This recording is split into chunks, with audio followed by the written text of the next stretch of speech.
মাঠে ঘাটে খেলে। অনেক দরিদ্র বাচ্চা অভাবের কারণে যেতে পারত না স্কুলে। সেই সময় সেখানে অভিভাবক হয়ে পৌঁছে বাচ্চাদের কাঁধে হাত রাখলেন ভারতের স্বনামধন্য সঙ্গীত শিল্পী কুমার শানু। তাদের পড়াশোনার দায়িত্ব নিলেন তিনি।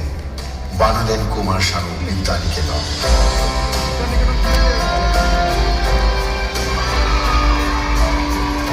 10 জন ছাত্রছাত্রী নিয়ে শুরু হয় সেই স্কুল। আজ সেখানে 200-রও বেশি ছাত্রছাত্রী এবং 8 জন শিক্ষিকা। জাতি ধর্ম নির্বিশেষে বিনা খরচে গ্রামের বাচ্চাদের শিক্ষার সুযোগ করে দিলেন তিনি। নিজের কর্মে যতই ব্যস্ত থাকুন না কেন, যেখানেই থাকুন না কেন, স্কুলের বাচ্চাদের পড়াশোনার খোঁজ নেন রোজ। সুযোগ পেলেই সময় কাটান বাচ্চাদের সঙ্গে। তিনি এরকম ভাবে চিন্তা করেছিলেন বলেই বাচ্চারা আজ ফিরেছে স্কুলের পথে। চিরস্মরণীয় গান ও এমন এক মহৎ কর্মের মধ্যে দিয়ে সকলের অন্তরে বেঁচে থাক কুমার শানু।